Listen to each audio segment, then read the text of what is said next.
1 second ago, we heard a loud boom come from the back side of the days in here. We aren't sure exactly what just happened. Driving into this, I saw this playground just flipped on its side here, laying up against the fence. This is actually the bottom of it right here, and I want to show you where it came from. You can see this sandbox here in this backyard. Getting a better look now at the damage. Firefighters just took out some lights to actually light up this entire building. You can see the roof is collapsed. I want you to listen to this real quick. That is water draining here on one of the streets. Detectives, they were inside processing the scene, and now they're out here. They're looking at that red truck to see if there is any more stolen property inside. After they finish investigating, they'll be able to figure out exactly what charges they will pursue. Oh, it's a lot of smoke, and it's actually kind of deceiving because when I walked around the corner a few minutes ago, you could still see flames all inside of this building. One thing that's so impressive about the people in this community is their willingness to help one another, and it's not just in the aftermath of this tornado with all the debris on the ground. He says he woke up to a man and woman here pounding on the side of his home. They had to walk about 200 feet to get here, even climbing through fences. You can see it here. Over the past hour and a half, this has really started to build. Before, I wasn't able to grab any of the snow, and now I'm really able to pick up a lot of it.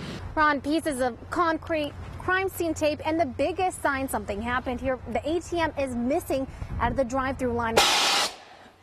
That's what scared me the most about first walking through here. And coming up at 8 o'clock, we're actually going to be talking more with some of the actors who are experienced here. They saw 3 vehicles inside the middle of this lot on fire, but they had a tough time getting to them. This sign is the reason why. One of the unique things about this building is every single classroom has these windows.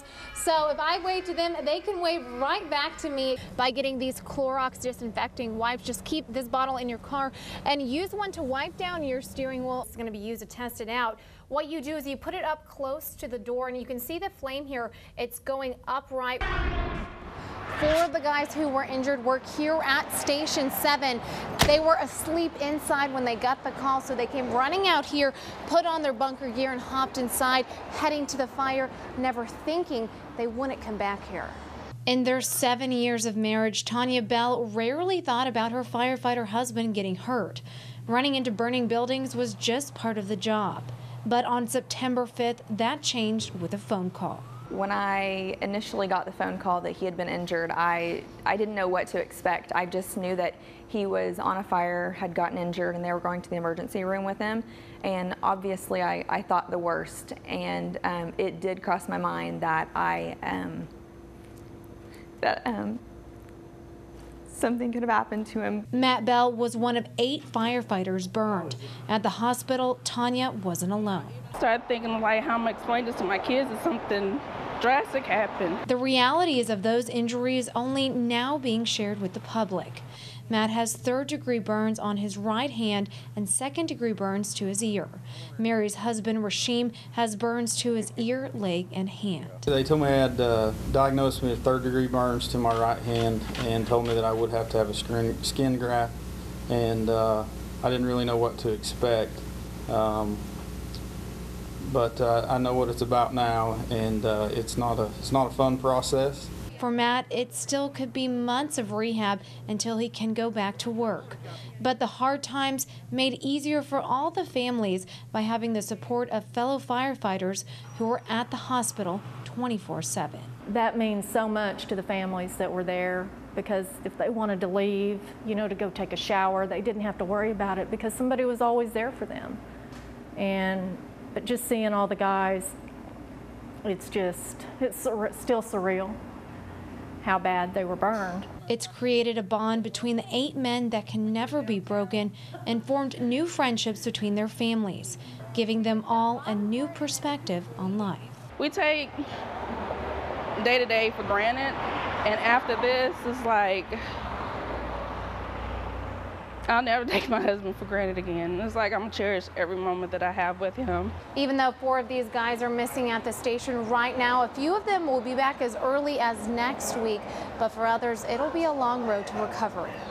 Reporting in Midtown, Melissa Hawks, Fox 23 News. We've met some amazing people this week, and one thing that's so impressive about the people in this community is their willingness to help one another. And it's not just in the aftermath of this tornado with all the debris on the ground, but even before, I spoke to one man who opened up his storm cellar to his neighbor. From the handprints and sketches on the walls, it looks like this is a child's room. You go into a storm cellar, it's terrifying. So what we did was we had them all come over here and we give them different colored paints, and what they did was they went in there and they painted different designs. This is Doug and Jan Yodely's storm cellar. Last year, the couple had all the children in the neighborhood come over and paint the walls to make sure they'd never be scared to go inside. When Monday's EF5 tornado touched down, 10 of his neighbors, including some of those kids, were sitting inside. We texted all of our neighbors who always come over here to let them know that we're not going to be here. The gates are open. We left the storm cellar doors open so everybody could get down in here. The Yodelys weren't with them. They were 60 miles away watching the tornado on TV. We watched the tornado as it actually came right over top of our house. Homes next door blown away, roofs ripped off, cars thrown in the street.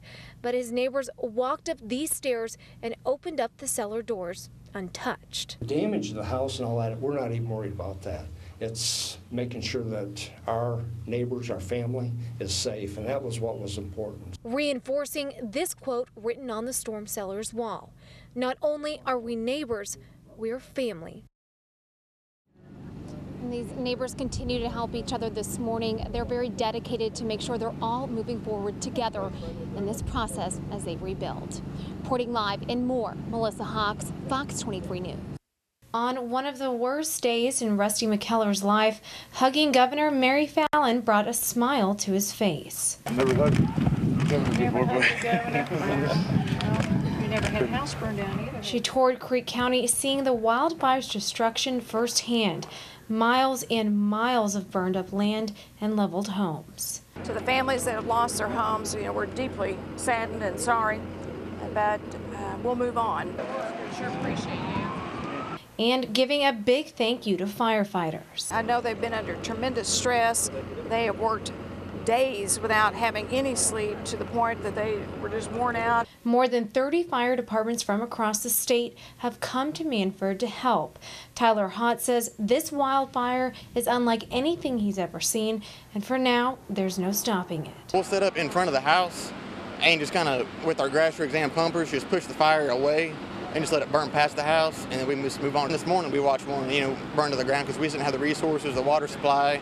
Firefighters say one of the most difficult things about fighting this was the fire was so unpredictable.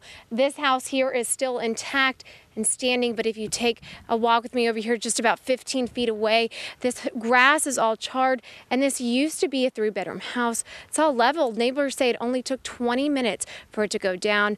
Unfortunately, this is the case across the county. It was really eerie coming up Viner, 51 coming off the highway. I mean, that's when it really kind of set more in. McKellar, like many of his other neighbors, saw the flames coming. How much notice did you have before the fire hit you here?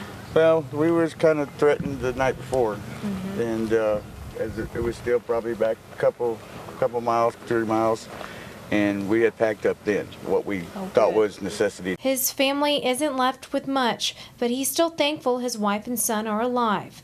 But as the wildfires continue to burn, the threat isn't over. Governor Fallin offers words of comfort to McKellar and people across the state. Oklahoma is one of the best places you can be if there is a tragedy, because our neighbors are wonderful. Neighbors come out and help with fellow neighbors and do a great job. In Manford, Melissa Hawks, Fox 23 News. Governor Fallin